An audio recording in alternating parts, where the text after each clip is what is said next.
And we are live. Hi, this is my friend Matt D. He runs a podcast called The River City Mystery. And so, hi, Matt. How are you doing? Hey, great. How are you doing today? Thanks for having me on. I'm good. Your audio is very good. It's very clear. Excellent. That's good. I'm kind of obsessing about audio because I work on my podcast all the time. So I'm kind of crazy about making sure it sounds all right. So I'm glad you're saying it does. That's good. What do they call that? An audio file or something? Something like that, yeah. Or sometimes the perfection can cause, you to actually not actually produce anything because you're too focused on everything sounding perfect. So Yeah, kind of, yeah. Well, you sound very good. So, thank you. um, so why don't you tell us about do you want to like plug your podcast or how did you like get into or tell us your history? Sure. Well, I've always been kind of into the paranormal and true crime stuff. When I was a kid, I was into the paranormal. I was kind of that weird kid into the weird stuff when I was younger. That was kind of during X-Files and Unsolved Mysteries, that era. There wasn't Uh-huh. the big, people into paranormal that's kind of like in right now. Back then, you were kind of like, it was kind of an ostracizing thing if you were into the paranormal. So I was kind of one of those people. Yeah, Um, absolutely. I listened to Art Bell all the time at night because I was an insomniac, still am. But he always talked about paranormal stuff and just weird stuff. So I've just always had a fascination with the strange and bizarre. And there's a connection with people who are into paranormal stuff for whatever reason. They're also into true crime, unsolved mysteries, sorts of things. So I've, kind of graduated to that as well. So I'm into both of those sorts of things. Definitely. And yeah. No, can you can Oh, continue. well, and a couple of years ago, I guess in 2000, I guess maybe during COVID, I just kind of wanted to challenge myself and try something different. I knew nothing about podcasting or anything like that. So I kind of just took it upon myself to learn the ins and outs of podcasting and kind of figure all that out. So I always kind of wanted to focus on mysteries in my geographical area, which is like southern Indiana, southern Illinois, western Kentucky, that kind of tri-state area. So I decided to start a podcast kind of focusing on mysteries in that region. And there's no shortage of them. There's tons of them that a lot Uh-huh. of people just don't know anything about. Um, and I kind of like the idea of being able to like, if I wanted to go to the scene of the crime or the scene where something happened, I'd like the thought of just being able to take a day trip there, Yeah, or yeah, whatever I'm talking about. absolutely. I can always just hop in the car and be there in a few hours at the most. So that kind of, attracted me to kind of niching down to that region. So, Yeah, and so yeah, I've been that's doing very that for cool. a couple of years now. So it is a hobby. So I don't like focus on it nearly as much as I'd like to. Um, it's been a while since I've turned down an episode. It's just with work and everything. It's something I like doing on the side, but if life gets in the way, it's one of those things that just gets backburnered. So I've Oh, kind of started that Discord, which is where you and I met. mhm. Which is like a community of people talking about, a shared topic or whatever. So it's kind of nice to have a community of people who are kind of into the same thing, Mhm. um, kind of talking about that kind of stuff. Yeah, I just immediately liked you when I joined your Discord because I was kind of tripping, like, maybe like unjustly. And so I Mhm. was just like, can you rename me? And you were like, to what? And I was like, I don't know, you could pick it. And like, you just were like, yeah. And you picked one. And I was like, that's cool. Right. Made Uh, it easy on me. oh yeah. I mean, I'm just glad that anybody wants to join and talk about, these sorts of things because the one thing about podcasting or, I guess having a YouTube channel, but at least with YouTube, you have chats and people can comment and stuff like that. With a podcast, you're literally just producing an audio file and releasing it, and it goes off into the ether or whatever, and you just don't get much feedback and that kind of thing. So um, that's why the Discord. I kind of like having the Discord for that reason too, just to where people can actually give feedback and stuff like that. Well, I have to say that you definitely do things like to another level. Like your Mhm. stuff is very professional. Oh, Like thank you. your Discord, your website, everything is very nice. So Oh well, thank you. I tried, yeah. and that's probably one reason I don't release as much content as I probably otherwise would, is because I want it to be perfect, and I just keep making edits and things like that. And before you know it, like months have gone by, and I haven't released anything. I'm always impressed with people who can just churn out content day after day or week after week, and it's like, how in the hell are you doing this? But Yeah, definitely, definitely. it's something I need to work on. You know, those people that have like that release content like that, I think they have people on the back end helping them, you know? They have to. They have to. Mhm. For me, I'm by myself, so it's like I'm doing all of the research, which I wanted it to be right. So I don't want to be throwing out stuff that's wrong. So I want to make sure it's correct. And then you have the actual work of like editing the actual show and then setting up interviews and stuff. And it's like it's just a lot of work. So I mean, I know a lot of people do it, but it's not easy to do it right. I mean, some people can just turn out stuff and it's kind of crap, but I kind of Mhm. want to be something that people enjoy listening to. Exactly. Yeah, that's great. So you like that area, you said Mhm. so you could drive to the places, but Right. you grew up in Evansdale, yes? I grew up in Evansville, Indiana, yeah, which is in southern Indiana. So and there's no shortage of crime here as there's anywhere else. But and that's one thing about there are a lot of true crime podcasts and true crime things and paranormal cryptid shows and stuff like that. But there are very few that are like geographically, centered on like an area. You Mhm. know, that was what I wanted to focus on, like crimes that happen in this area versus Yeah. like just any random crime. So No, yeah, that definitely like it makes sense and like helps narrow down your audience base. But like right, so let's talk about the case that we are gonna be talking about today. Do you want to give us sure. like a little overview or should we could share screens? I don't know what you want to do, sorry. Yeah, I can kind of start off just explaining the case a little bit, and then I do have a couple of, I got some stuff that we can kind of share to kind of get people on the same page with the case and everything. And Okay, obviously, if anyone has questions or if you have questions, obviously. maybe I'll bring up a Um, picture of her real quick too. Perfect. But go ahead. Sorry. So, and this is the case of Elizabeth Bannister, and she was murdered at 18 years old in her apartment in Evansville, Indiana. So she was murdered in a house full of people. There she is. Yeah. She was murdered in a house that's full of people, yet no one heard or saw anything. It's the most bizarre thing. Hmm. Um, there's no shortage of suspects as far as I'm concerned. The house had apparently at the time of her murder, which was around 1 a.m. on January 20th, 2000. Um, there was apparently someone passed out on a couch. There was someone in the bathroom.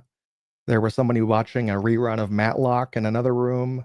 Yet no one, no one heard anyone come in or leave or anything. Yeah, Apparently, that's about an weird. hour. Yeah, it's very weird. Um, and she had just an absolute tragic life. I mean, leading up to that point, her it just the more I read about it, the more like horrifying it is how just bad her life was. Um, and her sister Sarah, she's done some podcasts and talks a lot about. She's an advocate for finding her sister's murder. She talks a lot about the abuse that took place and that sort of thing. But back when she was, so I guess she was born in California, and then when she was 8, she and her family moved to the Evansville area. And so Elizabeth had, she had 3 siblings. There's Sarah, Rebecca, and Doug. So Sarah, Rebecca, and Doug were from a different father than Elizabeth. So they were kind of separated for that reason, I believe. And also, Elizabeth seemed to have some behavioral issues. So she spent most of her time in group homes and with other groups rather than with the other 3 siblings, which is kind of sad too. Um, Yeah. so Sarah, Rebecca, and Doug ended up kind of with one group, and then Elizabeth off by herself. Um, we have and Sarah tells the story about how when Elizabeth was 8, she was actually assaulted by a male relative as well. So that's when she was also sent off later on to live with someone else as well. So there was that factor as well. So she did not start off very well. She was Um, sent off after she got like yeah, the assaulted. timeline is confusing as far as like when she was 8, she was assaulted by a male relative. So I'm not sure how soon after that she was actually sent off somewhere else. I don't know if she did not report it until a later date, but Oh yeah. I know That she would from probably explain her behavioral problems too a bit. correct. So I don't know who knew what and when kind of a thing. Mhm. But apparently it did damage to her to where she like couldn't have children. I mean, it was like that kind of a Oh, thing, according to her foster mother later on said that. So while Elizabeth was away with living with, where she was, Sarah and Rebecca and Doug were with their mom, Rose, and her various boyfriends. And apparently Rose did not pick men very well, apparently. So they were all abusive to her and the children. And one of those boyfriends that she was with was named Mark. And when Mark was a truck driver, and when Mark would go off on over the road trips, he would have Sarah or Rebecca go with him. They would demand it. And Rose, their mother, would say, yeah, I want you to go with them to give me a break, mm, and he would only want one at a time, of course, not both of them. And apparently Sarah and Rebecca would tell their mother, he's abusing us, he's putting his hands on us, that kind of thing. And she really wouldn't listen. So that is um, really, really sad. That it's makes really me sad. like people need to listen to their children. I I like do cannot not understand. imagine. It's appalling when people do not listen to their children saying these. It's just like you can't believe it, but it does Yeah. happen. And so apparently Mark did assault Sarah on one of these trips. She says in one of the podcasts, we'll actually listen to a clip of that here in a bit. But you know, I don't know what he did. Rebecca has not spoken, so I don't know if she's also, but it would not surprise me if he also did stuff to her. Yeah, I Um, mean, it goes to it stands to reason that that would happen. exactly. And so and this just kind of I'm giving a little background because it just gets weirder here in a bit. Mhm. Um, so Mark, so whenever Elizabeth was 17, Rose started going downhill physically, and started needing some help. So Elizabeth um, came home with Rose and started helping her at home, and she ended up passing away when I guess Elizabeth was 15 or 16. I don't know. The timeline confuses me a little bit. They're a little unsure about the times, but um, Elizabeth actually found her mother dead in the bed. Mm. She had apparently passed away of emphysema, and there's some weirdness there too because apparently she was next to her then boyfriend, which was not Mark at the time, apparently, but a dog had eaten like half of her face off. So apparently she had been there long enough for a dog to have eaten her face, but the guy she was with didn't know. So Oh my there gosh. there's some suspicion there with like what really happened, but I don't think that was ever even an open case or anything. It's just she passed away of emphysema. And then Elizabeth was dating a guy that her Correct. mom was So with. after Rose passes away, uh, Elizabeth goes back to the group home. I think she goes to Hillcrest, Washington Youth Home in Evansville until she ages out. And when she ages out at 18, she moves into the apartment on Washington Avenue, which is where she was murdered. She moved in with her then boyfriend, Mark, who was the same guy that her mother was engaged to or dating, or whatever, um, later on. So, Ugh, yes, she ends up dating Mark, um, her deceased mother's uh, fiance, I guess you'd say. Um, wow. this obviously caused issues with Sarah and Elizabeth because Sarah was appalled that this man who had done all of these bad things to her and her sister would actually be interested in their other sister and that she would go Oh, along with it. Mark was the truck driver? Mark was the truck driver. Oh my goodness. So Mark, the truck driver, who was their mother's boyfriend, who was abusing the other siblings, ends up dating Elizabeth. after Rose's death. That's crazy. Was It Elizabeth is older than the other three, or a she was little bit, younger than yeah, them? she's a few years older. I think she's Okay. 4 years older than Sarah, and I'm not sure how old the other siblings were. I don't know that, but she's older than the others. Okay. Yeah. So Mark was obviously one of the people who were questioned by the police because, I mean, well, that's he's clearly on that list of people who might have reasons to have done Yeah, something, I guess. he's just at the very top of mine right now, as far as He's I know from this exactly. story.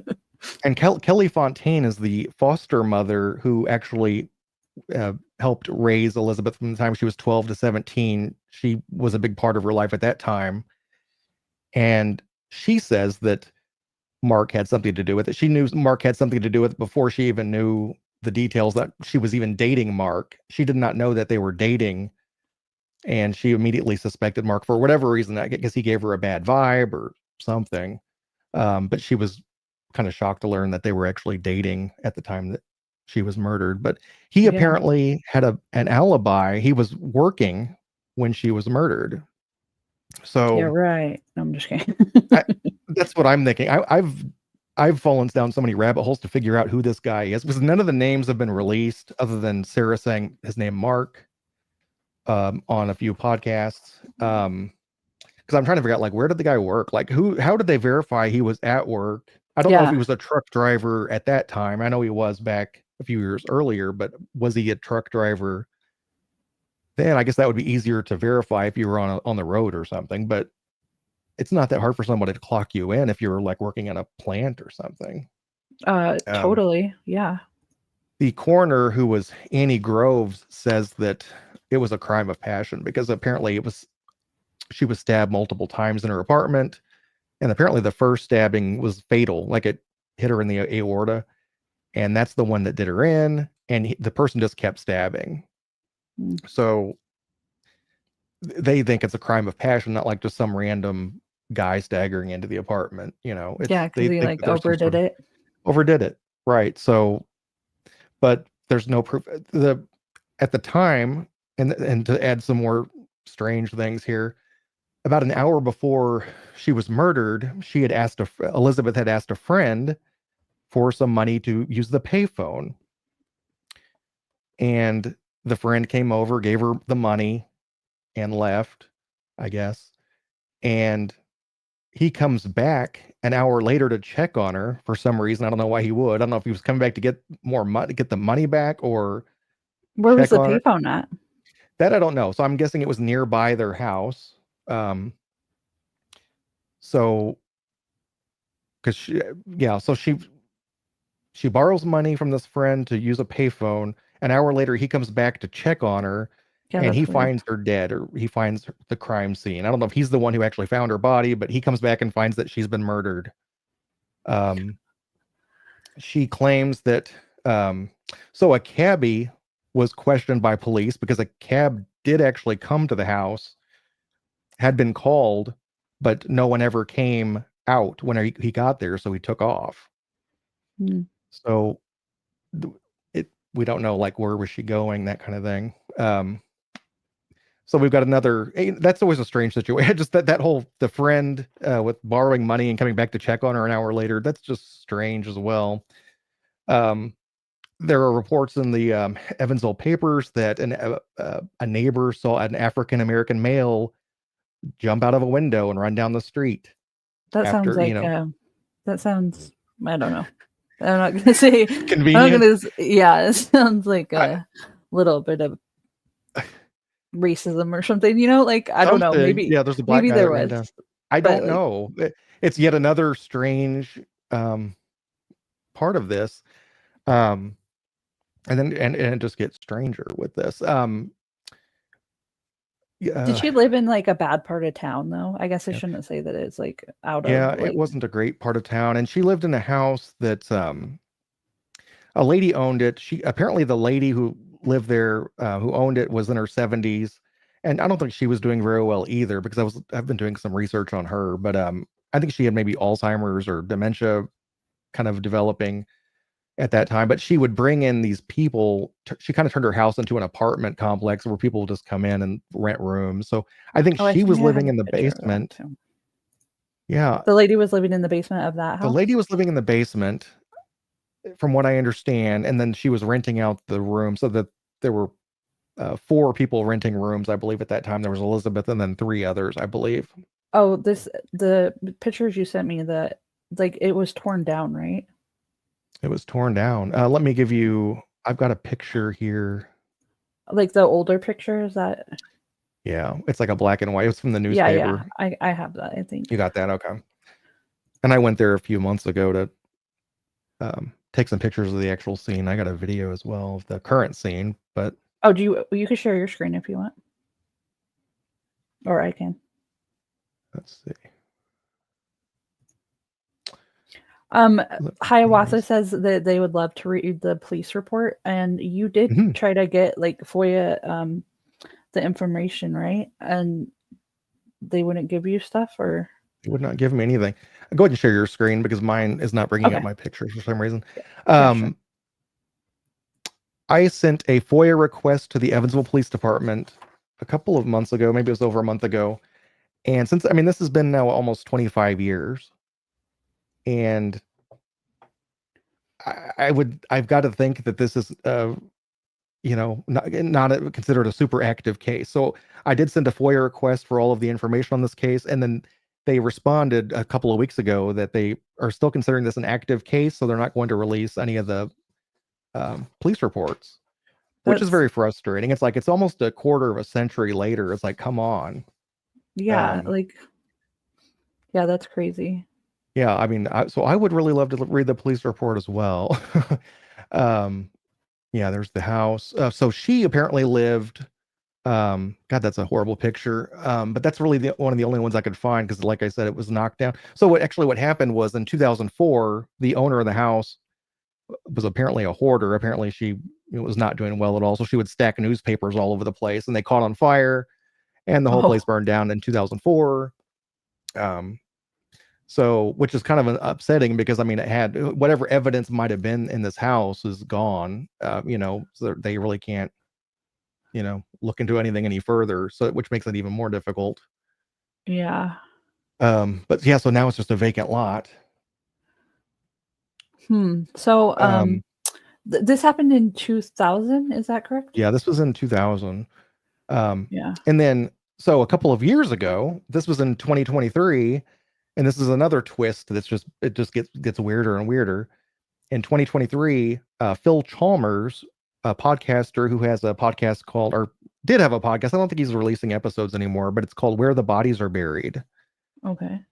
And his very first episode, he interviews William Clyde Gibson. And William Clyde Gibson is a serial killer who killed three people in the Louisville, New Albany, Indiana area in, I believe, 2012, I believe, that time. Um, Uh-huh. and he's on Indiana's death row right now for murder. And I mean, I'm not going to get into the graphic details, but he was basically a bad guy. The stuff he was doing was pretty much horrible. But during this podcast, he actually brings up murdering Elizabeth Bannister.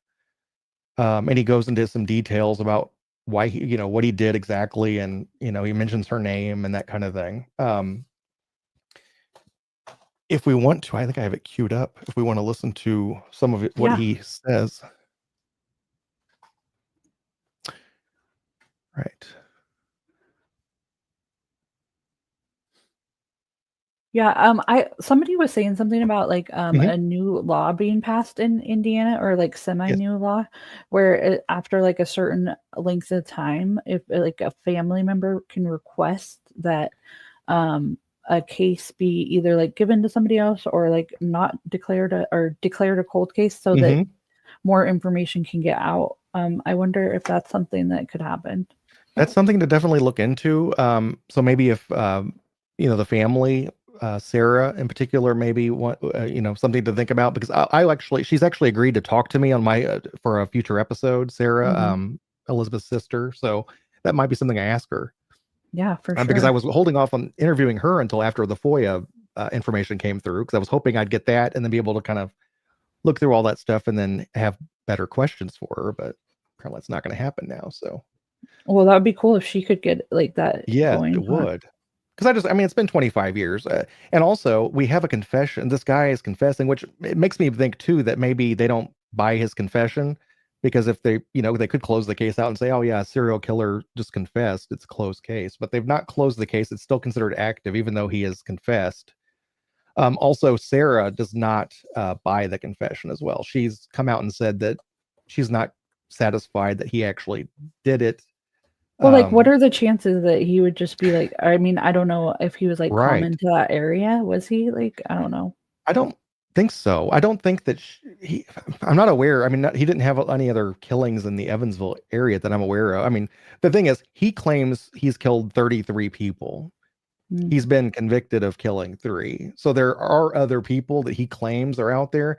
And so that's this Phil Chalmers. His whole point of his podcast was to talk to serial killers and convicted killers to try to get them to confess to other crimes they've committed.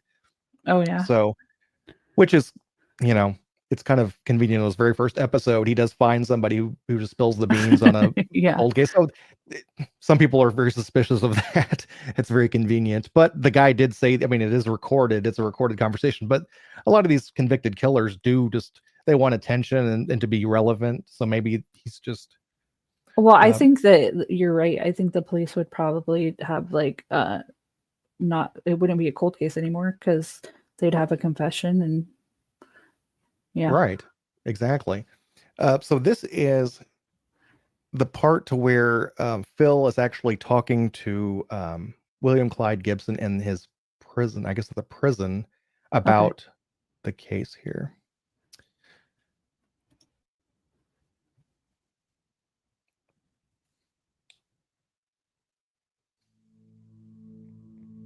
Hello, this is a prepaid call from William Gibson, an inmate at the Indiana State Prison. Here's what I want to ask you, Clyde. Are you positive you killed Elizabeth Bannister in Evansville, Indiana, which was a very high-profile case? Yes. Elizabeth Bannister is a cold case murder that dates back 20 years. So we know the details of the case. We know that Elizabeth was killed inside of her home, which was split up into little apartments. We know she was stabbed to death. We also know that the perpetrator escaped without being seen. My next step now is to talk to Treat your family to savory Meyer ham and make any meal a holiday feast. Now through December 24th, a delicious Meyer spiral sliced half ham is just 89 cents per pound. Limit 1 per customer. Get a 12-pack of King's Hawaiian rolls for just $3.99. Meyer brand canned vegetables are 39 cents each, and 16-ounce Meyer butter quarters are only $2.99. Incredible taste and low prices make the holidays a good deal better. Exclusions apply. Go to the Meyer app for details. William Clyde Gibson and to see what he has to say about the case and see if his story matches up with the story the media released. A lot of your crimes have to run together. How do you know of her specifically? Well, I just remember, but just mainly because of what she looked like. How do you know that was her name, though? Well, she told me her name when I first met her, and I just remember. Okay. There's a lot of details I don't remember just because of the time. There's so many other people that I killed. It's hard to keep it all in line. Was it a big case? Like, was it on the news and stuff? Well, I don't really know because I went back to New Orleans, so we don't get much news down there. You know what I mean? Walk me through it. You're literally from the very beginning moment you laid eyes on Elizabeth Bannister, where, how, walk me through the whole story until you left. Well, like I said, I just seen her on the side of the road waving her hands and shit. Just wanting to ride. I picked her up. And then that from there. you picked you up and you took her to her house, right? Right. As far as what I can remember, like I said, I was stoned. What I tell you might not be exactly correct, but I remember a great big mirror or something breaking. I'm pretty sure of that. Okay. But it was like a big apartment type building or something, like a house, but it was a bunch of apartments. So that's what it seemed like to me. It was nighttime when we went. Yep. I don't recall that much of it. And did you kind of walk into the apartment with her? There was other people around too. I mean, it wasn't like, it was incognito type stuff. I mean, they was outside and shit, but it was just weird. I mean, it shit happened like that to me many times where I should have been caught. Right. I just killed her and pretty much left. I didn't hack her up at just stabbed her up. You stabbed her? Mm-hmm. So you're just like, I kind of have the feeling I think I can kill this girl. I'm going to follow her in and do this. Yeah. I mean, that's how it worked. That's how I did most of them. I mean, I just go out with that mindset, and that's what ended up happening. I never knew exactly who it was going to be. You know what I mean? Right. Do you remember stabbing her, and where'd you stab her, and how many times? If I sit around and think about it for a while, it might come back to me. I mean, I see it in my mind. You know what I mean? When you left, did anybody see you leave? Well, I wasn't really paying attention, but I'm sure that people did see me leave. You got the hell out of there, got in your truck, and went home. Yeah. All right, so that's, I mean, I could go on. You can listen to the rest of the episode if you'd like. It's actually pretty interesting, but I mean, so someone says, if he said he killed her, why not believe him? That's a good question. Sarah, the sister, doesn't believe him because some of the details don't line up with what apparently happened. Was there a mirror that was broken? That's a good question. I don't know. But that's a very specific thing to mention. If there was a broken mirror, again, there's not much. They haven't released a lot about the case. The murder weapon, we assume, was a knife.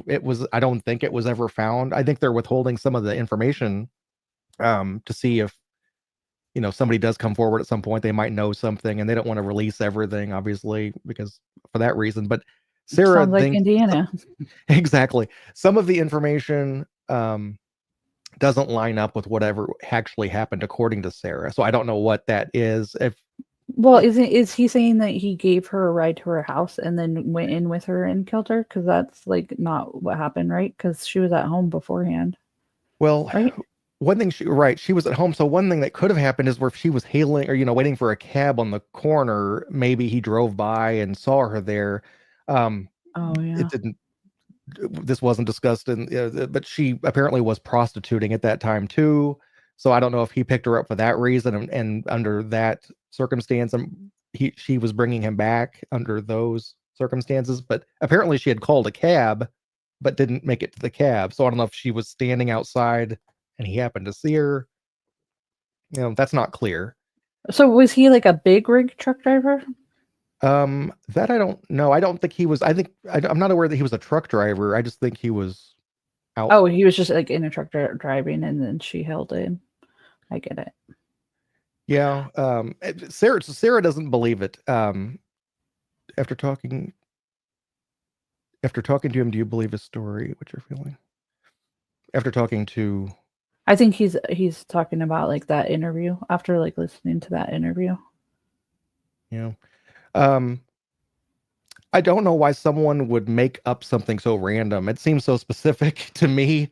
I would be leaning towards he did it. Like, I don't know what he has to gain by bringing up Elizabeth Bannister of all people, because it really wasn't. It's kind of a random case. It's not like some sort of prolific case everyone's been talking about for 20 years. It's something. But was it a big case at the time? It just wasn't. I think some of these, it was kind of a bizarre case, but it didn't get a lot. It wasn't like a national. I don't understand why this one isn't like a Dateline NBC 48 hours kind of high profile case. Like I could see Nancy Grace like going crazy on something like this. I mean, you have all these suspects and just the craziness of it, but it really wasn't. She was just murdered, and police just. I think for people like that who are kind of living on the outskirts of society, they don't get a lot of. If she had come from a wealthy family, probably this had gotten a lot more attention. Right. To be honest, it just didn't.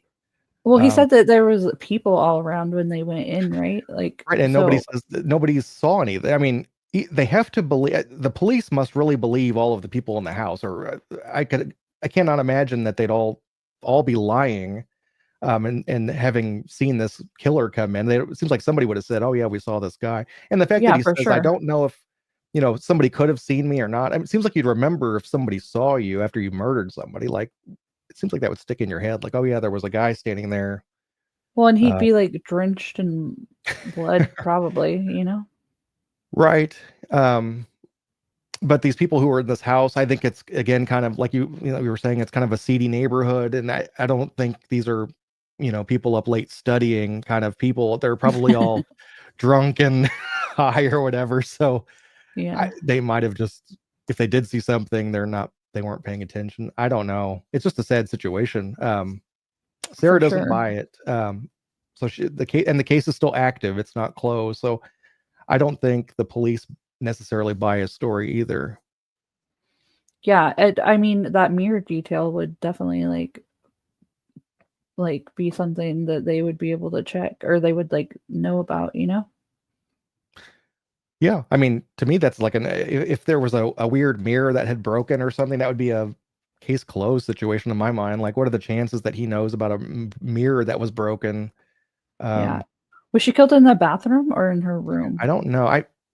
Sarah had mentioned in a podcast that she was up in her room. So she mentioned that somebody would have had to have come in 2 doors, in the bottom door and then gone upstairs and then gone into her bedroom or her apartment. Oh. I think she was killed in her apartment, which was upstairs. So it's not like somebody has staggered in and randomly killed her. They would have had to have gone to her specific apartment. Right, and what I understand about the house is that there was, like, a communal bathroom, and then each of, like, then there was, like, little apartments throughout, right? Right. It had been converted to multiple apartments, but they all shared one bathroom. So, people are coming and going all the time, I assume.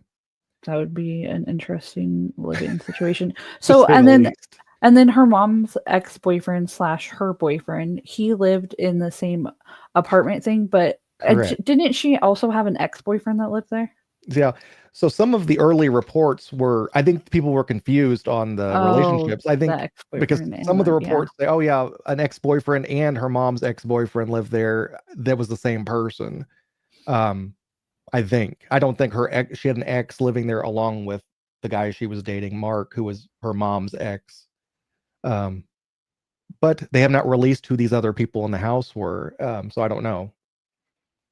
And then, like, the guy that came over or that gave her money for that I think maybe that's, like, he was getting drugs or getting, uh, paying for sex or something. Because, like, why would Yeah. he come over and give her Mhm. money for the payphone and then leave and then come back to check or something? Yeah, Like, that doesn't sound right. That sounds like a story to me of some kind, like he was buying like I agree. There was something else there. Like, why would you give some? I mean, what is a phone call, like a quarter at the time or something? Like, what well, do and you mean how he came back? she's gonna get it back, like, afterwards? Like, if she had Yeah, the money, she would already, like why like, would she? used it. What did he think she was doing? Maybe he thought she was going to be earning some money doing something, and then he was going to come back and get the Oh, money. yeah, maybe. See, something about that doesn't make any sense. Yeah, definitely. And why would he come back to check on her? Like, what? I hope the police ask these questions. That's all I have to say. Like, why did you think you needed to? Like, if I let someone borrow $1 or whatever it was, like, I'm not gonna at 1 o'clock in the morning go check on them an hour later. So, oh, is everything still okay? Why would I do that? Yeah, that doesn't make It very doesn't much make sense. sense. But again, we're dealing with probably some interesting people here. So Sarah later on, like when she turns 18, starts investigating herself. Like she wants to find the answers. So she goes back to the house. Of course, the house has been, knocked down as a vacant lot, but she goes around to the neighbors and starts asking them questions. And one of the neighbors that was living there at the time was still there. So she was asking him questions. And he said he distinctly remembers Elizabeth arguing with Mark in the yard that night. So, Oh. but Mark was working. So this is what the neighbor is saying. He knew Mark apparently. So, um, I don't know whether there's if that's believable or not. I have no idea. Well, I can't decide if I just don't like Mark because of what he did to, like, her little sisters and Mhm. stuff, or if, because, like, that's a person that I'm like, "Oh, yeah, he did it. He's obviously a piece of crap," like, Right. but I mean, there's no shortage of reasons to not like this guy. yeah. But whether or not he did it, I mean, the police apparently they checked out his alibi and they he's not a suspect apparently for that reason. I would like to dig into more about his alibi. Like, what did he say he was doing, and is it possible to, like, fudge those records or whatever to say he was, or did he pay somebody off to say he was there and it wasn't? Yeah. Because he, I mean, I know he's not a suspect and he was apparently working, but he's got to be at the top of the list. Then you have the serial killer coming forward saying he did it too. So, did he volunteer that, like, without the podcaster bringing it up, or did the podcaster, like, bring it up to he him randomly brought it up first? in the middle of the episode. Like, the podcaster had never heard of Elizabeth Bannister before. So in the middle of the podcast, he's talking about the other 3 murders, which are horrible, by the way, if you're wanting to listen to those, but they're just horrible. But he starts digging for other cold case, for him to drop hints about things, and he just drops Elizabeth Bannister's name randomly. He didn't expect it. He was like, is this guy just feeding me is he just feeding me crap?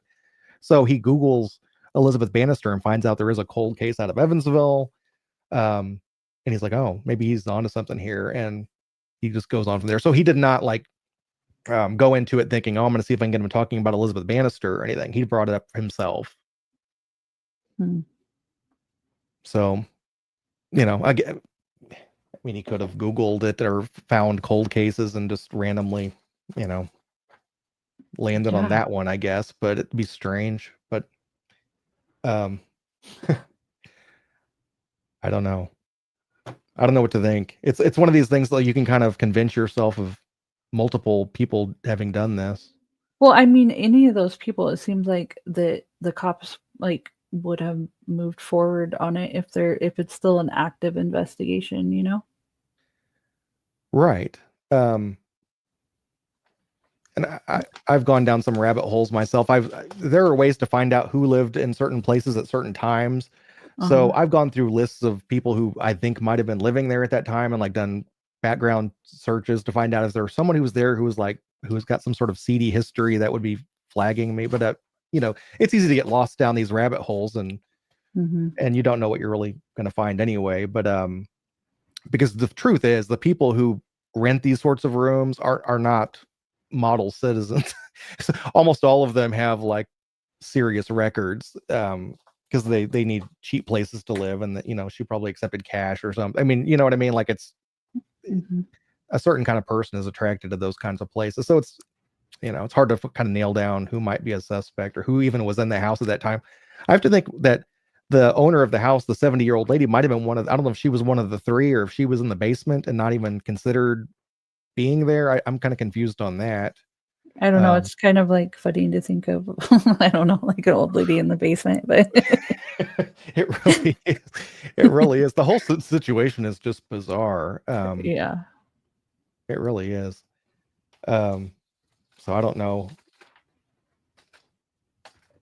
If you have any questions or anyone in the chat does. Let me see. Sorry.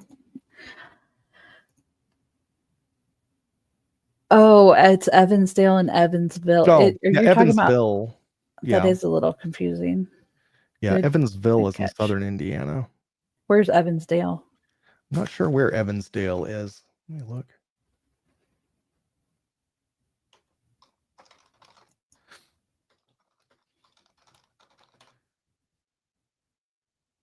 Oh, that's funny. Evansville comes up when I search for Evansdale. I'm not sure there is an Evansdale, Indiana.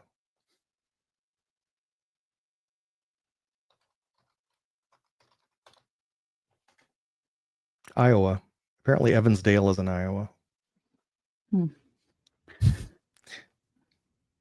Interesting. Well, yeah, I guess, like, with that case, I would say that oh, Iowa, is it? Oh, I didn't know that. But yeah, this person said probably walking from or to the payphone. Like, that guy could have, like, picked her up, I think is what they're saying. I don't know. That's, like, a high risk job. Oh. Hi. Welcome back. You ejected yourself? That happens. Oops, wrong window. Sorry. It's all right. You're back. I'm back. Iowa. Yeah. And she had only lived, I'm kind of looking through my notes here. She had dropped out of high school. She didn't finish high school. She worked at Rally's, which is like a fast food restaurant in Evansville on the west side of Evansville. A few months prior to her death, she had worked at Rally's, according to one of her coworkers, who was apparently a friend of hers. She only lived there at the apartment for a few weeks, apparently, before she was murdered there. Oh, her sister, the last thing that she told her was she hated her. That's sad. Oh.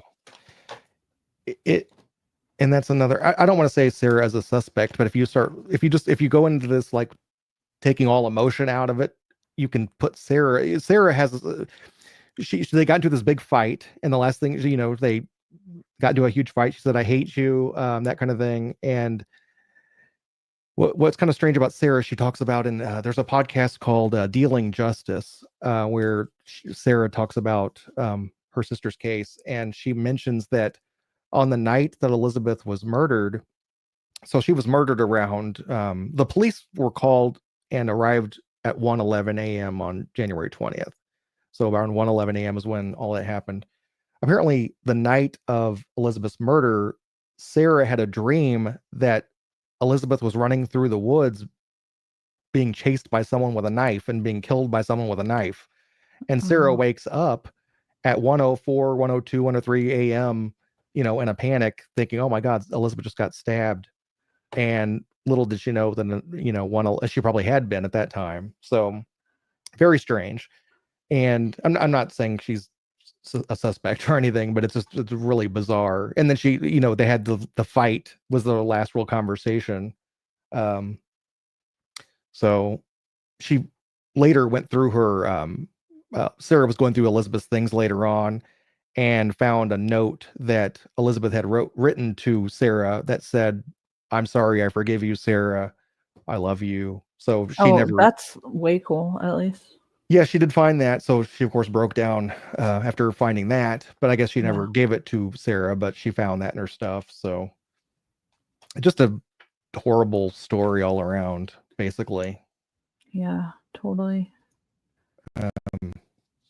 Yeah, it's been one of these that's been, I can't believe they haven't done like some sort of like a huge, dateline on this or something, because it's so many moving parts to it, especially with the serial killer confession. Yeah. I think I have another clip we could watch really quick. Oh, okay. Let me share my screen. Oh, somebody asked, was the murder weapon found and DNA and fingerprints? Cryptex, was it? Yeah. The murder weapon was never found, as far as I know.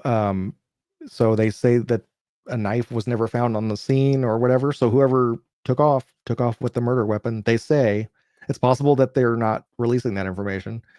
And the last we heard was they were doing DNA testing on William Clyde Gibson to see if any of the DNA matched whatever they might have found at the Is that the serial killer? That's the serial killer, and nothing has ever been released on that. So, I mean, that's been enough time where they'd have some information, but there's no news on that. So I don't know if they've also factored that in to the fact that they're not really taking him seriously. Yeah, probably, huh? Okay, so we can watch this clip really quick, or maybe we'll watch the whole thing. I don't know. We'll see how good it is. Sure. It's 2 decades after the murder of their loved one. It's a story we first brought you on Monday, and tonight another family member says it has more questions than answers, and there may be a potential break in the case. Eyewitness News' Noah Alonso has the latest on the investigation. I feel like I've been disrespected. I feel like me and my siblings, my family, have been disrespected. Somebody on the inside is trying to use their authority and their power to cover something else up. It's a story Eyewitness News first brought you on Monday, a potential break in a cold case from 2000. The family of Elizabeth Bannister is keeping up the pressure tonight as a private investigator now says agents are nearing closure on the case. One of Bannister's sisters, Rebecca Sweat, says she still has many questions. They all ruled them. The police force ruled everybody out. It makes no sense at all. I mean, I don't understand this at all. Then nobody heard anything strange. Okay, so all of a sudden somebody goes in there and they see her stabbed multiple times. Okay, 3 people in the apartment at the time. It says at the time, never saw anyone break in. Okay, but an elderly neighbor saw a African American man flee the scene. The family says they are fed up with the response from Evansville police. I feel like they did absolutely nothing. All they did was go and talk to people that were around there, that were supposedly around at the time of her death. Then what? Okay, shake it off. No suspects. Rule out. 2 weeks later, cold case. And a promise from a family still reeling from a tragic death 20 years ago to never give up. I just want people to know that I'm not blaming, I'm not pointing fingers at anybody, but if you really look at this case, if you really sit down and look at this case and take all of the articles that were from point A to point B, from the beginning to the end, take them and compare them, and they make no sense. I just feel like they need to start doing more work. In Evansville, Noah Alata, Eyewitness News. We reached out to the Evansville Police Department earlier this week, and we were told that detectives are looking at a possible person of interest. We'll pass along more information as soon as it becomes available. Yeah, 15 people of interest. That's weird that they said that the private investigator said something, but they didn't say anything about what it was. I don't know. I guess maybe it's not weird, but yeah, I think the person of interest, is when they were talking about the serial killer, William Clyde Gibson. I think that was coming out with, where they're looking into him at that time. So I don't know if that was the person they were talking about as the person of interest.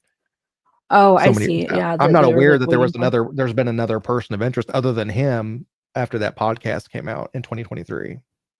So yeah, I think it's Mark. I don't know. Right. And actually I have another clip of Sarah talking about Mark a little bit more if you want to hear about that. Yeah, it's definitely. kind of her talking about Mark and how he treated them, and it's coming from her. It sounds a little better than me saying it, but let me. Right, and then this Cryptex asks, sensitive question, could be drug related. I mean, that could certainly be on the table with a drug deal gone right. Well, considering she borrowed money for a phone call, and who knows if that wasn't really drug money to go get drugs, and somebody, I would say it could be. I think anything is on the table here. And then the person running out, maybe could be the dealer or a John if she was being a prostitute. That's a high risk occupation. So it is. Yeah. And I mean, it could even be a situation where she was murdered in her apartment and some other guy was going up there to do something and finds her and then runs. He freaks out and runs out. It might be the guy that ran away wasn't responsible. You know what I mean? I think anything is possible at this point.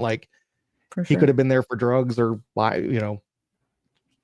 for any number of reasons and ran out. If that even happened, I mean, that's just the neighbor saying it. But I mean, I don't know why the neighbor would make that up. But well, she was elderly, and so I don't know how good her sight is, or there's a lot of questions there. What was she doing up at 1:00 in the morning? Yeah, I don't know. The neighbor, I think it was a man, but I don't know if they've named who the neighbor was that saw the African American running out. Did they? Oh, say? I thought it was that older lady that they showed, but that probably wasn't. Oh, it might have been. I don't know. I don't know if they've named that. Yeah, they probably wouldn't show who the eyewitness was. They might not. I wouldn't want my name anywhere around this case. Honestly. Yeah. As somebody who's a witness, anyway. Mm-hmm. All right, let me get this queued up.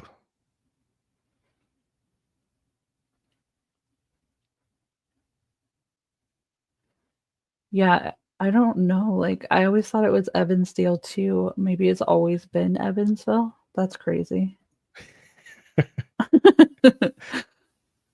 We only make the news for bad things. So when there's a tragedy or drug things, it's like, oh, we were the meth capital of the world and stuff. That's something to be proud of right there. Exactly. So it's can we not ever win any nice awards? I guess I wouldn't have material for my podcast if we did. All right, Yeah. here we go. Mark was not a good man, and I think everybody knew that. My mother, I love her to death, but she tended to be with men who were very abusive towards her and us. My mom just never believed the stories that we would try to tell her when it came to her boyfriends. Mark broke my finger trying to spank me with a belt. Mark was a truck driver, and we were made to go with him. We didn't have a choice. Give my mom a so-called break. He wanted us to take turns, and I would go with him one time, and then my sister would go with him another time. He would take you and your other sister, though, on the truck ride, not Elizabeth, right? It was just you and your other sister? Me and Rebecca, he would take on truck rides. I didn't want to go because of, he's already putting his hands on me. Like, I was scared, I didn't want to go. I begged my mom not to make me go. And she would make me go. Like, you can't, we wanted to go, me and my sister wanted to go together. And he said no. But he never would let two of us go. He'd only do one. Each one of us, one at a time. Now I know why. Well, when I was in the truck with him, I was 8 years old, and he told me he wants her. Those were his words. He wants her. And I had no idea what he was talking about. And I asked him, what are you talking about? He pointed to what he was talking about. He would point. Only Mark and Sarah were in the truck together, so that means when Mark was pointing and saying her, he was pointing at Sarah. And he said he wants her, as he pointed to what he was talking about. So I was scared. I told him no. And he writes me, being 8 years old, you don't think parents are telling you, I'm sorry, I didn't mean to hurt you, yada, yada, yada. You're going to believe it, You're going to believe it because you love them or you care about them. I never talked about it. The only person I ever told was my sister. So as I got older, when my sister was murdered, me and my adopted mom, I told my adopted mom, I remember we were in the bathroom and she was doing my hair, we were talking, and I told her everything that I just mentioned. And she said, Sarah, why have you not told me this before? I was scared. Like I was going to get beat. Nobody would believe me. I was terrified. She reported to the authorities. She did call them and she reported everything that I told her. They spoke with me and then they spoke back to her. According to authorities, there is nothing that they can do because they don't know where it happened. Given that I was in a semi-truck, one of those ones with a bed in it, because you go over state lines, or I couldn't verify that it happened here at one point. Because not every time, it happened twice. So, before we got taken again. So I'm not sure, where it happened. I don't know any of that. And because we don't know that information, they're saying that there's nothing they could do. There's even more shocking information to come involving Mark. Their mother, Rose, was guilty of having terrible tastes in men, but one thing Sarah does insist upon was, despite it all, she loved her mother. My mother, I love her dearly, and I will always love her, and I don't blame her for anything. She bought us what she could. She fed us. She had a bed for us. She had bedrooms. She had all that. It was just her health conditions were wearing in on her, and we were molested and abused in the home, but it was never by her. She had a lot of health problems. Rose's health continued to deteriorate. And as Elizabeth was turning 17, Rose was able to get custody back of Elizabeth. Elizabeth moved in with her mom and Mark, and she helped care for her ailing mother.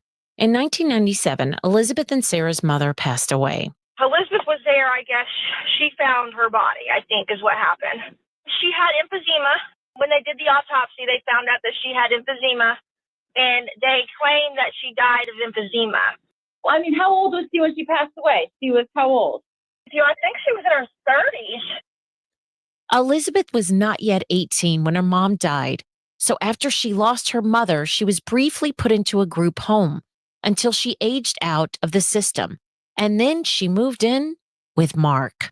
That's right. She moved in with the same man who took Sarah on those truck driving runs. And this is where it comes with when I said I was angry with Elizabeth, because she knew. She knew what happened to me. And she started living with him when she got the group home. Elizabeth and Mark weren't just roommates either. He asked her to marry him, is what she told me. And I thought it was immoral. I thought it was wrong. He was engaged to my mother. And I told her if she did, I'll never speak to her again. And that I hated her for it. Yeah, so it's pretty sordid there. Horrible. Well, I mean, it does kind of like make sense because he was like grooming her. Obviously, Right. she wasn't 18 yet, so like it's not really like her fault. You get like a skewed vision of like what like love or caring is. So Yeah, and according to Kelly Fontaine, and Kelly Fontaine was the foster mother for Elizabeth for a number of years. I think she was between 12 and 17 years old. So she had a big part of her life at that time. And Kelly says that Elizabeth was kind of like mentally stunted as an 18. Basically, she was, a 17-year-old with an 8-year-old mentality. She never really, progressed past that sort of mentality. So yeah, it's definitely, I could see how she might fall into this, with Mark, I guess. yeah, He was trying to groom her. Yeah, he does not sound like a very nice guy for sure. No. And so I don't know what, I don't know what's become of Mark or, what he's doing. Hopefully, he's moved on to good things in his life and he's not continuing this sort of behavior, but I don't know. Seriously doubt. I have no hopes for that, really. Sounds like he was doing it for years and years, and it's not like a one-time thing. Yeah. I'd be curious to know, like, I mean, I hope the police that are investigating this look into that sort of a thing and like, oh, he's involved in another disappearance or this weird thing happened over here. I hope people are connecting these dots, but I've looked into these things long enough to know that they don't. I don't think there's a lot of follow-up or things. I think that's why like internet sleuths need to kind of connect dots for them sometimes, because I don't think they do. They don't have the resources a lot of times to especially if he's moved out of the area, if he's living in, well, as far as I know, I think he is living out of state, from what I found. But did he move like right after the murders or the murder? Not long after, yeah. From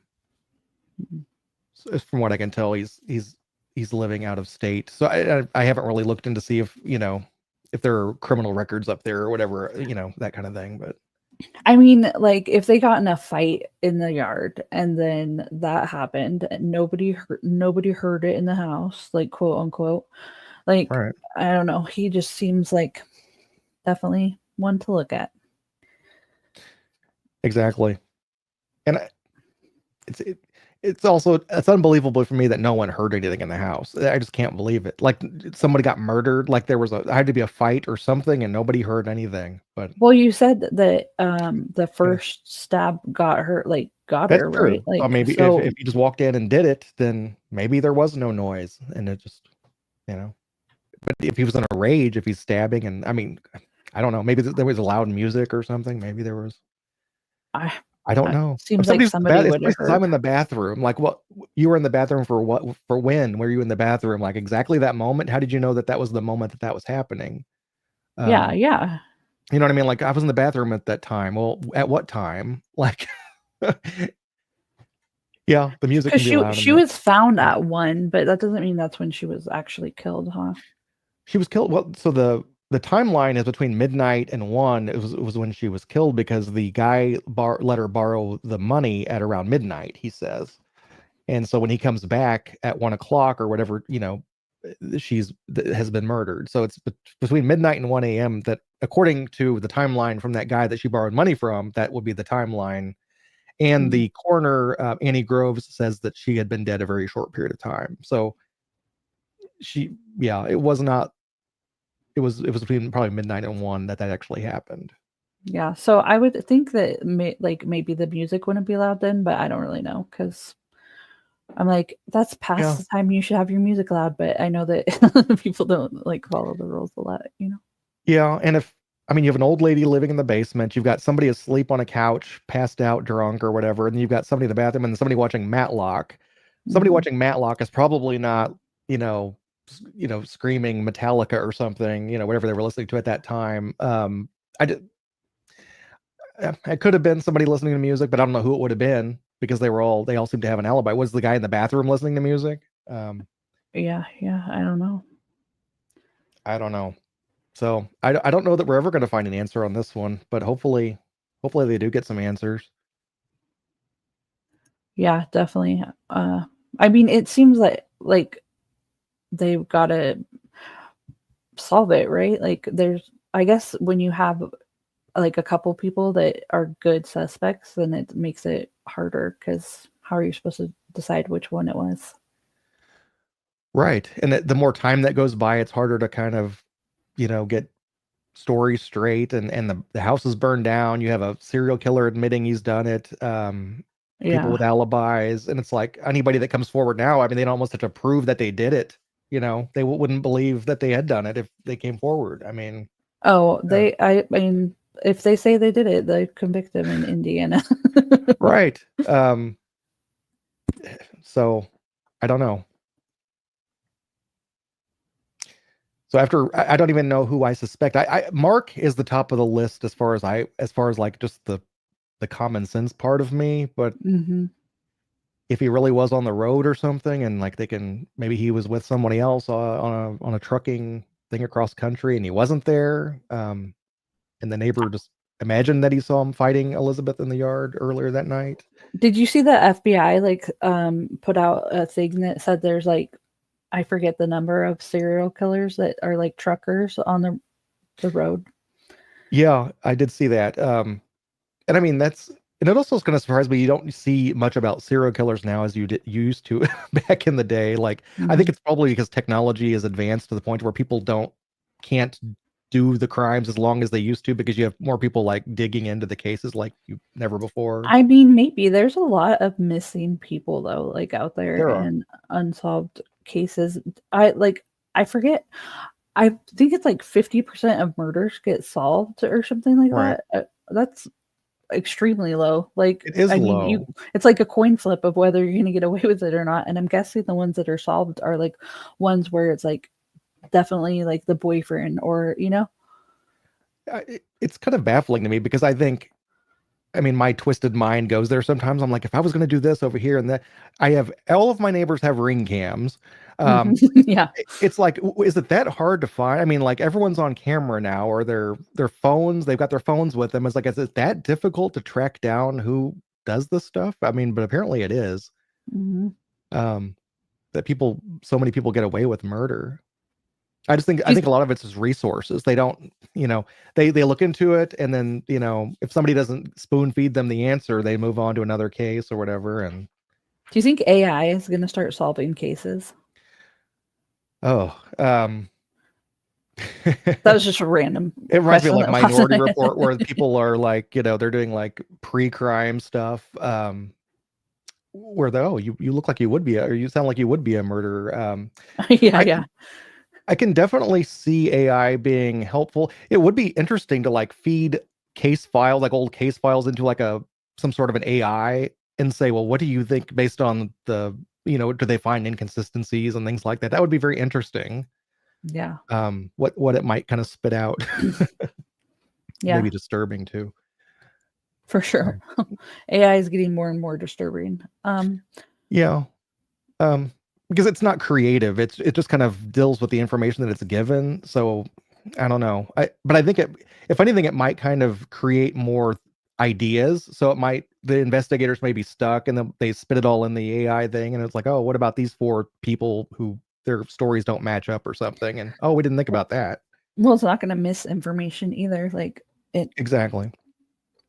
Also, a lot of things I think investigators go into these stories with a preconceived notion of what Mhm. happened. Like, oh, it was definitely Mark. Let's say they Mhm. thought that, and then that derailed, and then they had no other ideas because they were so dead set on Mark when it was obviously someone else. I'm just making that up, but No, like as that's opposed to going in exactly what I completely just did. open Yeah. minded.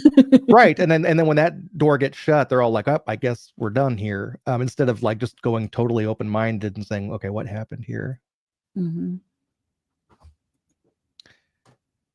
Okay, so I think is that everything, or is there anything else that we need to say on this?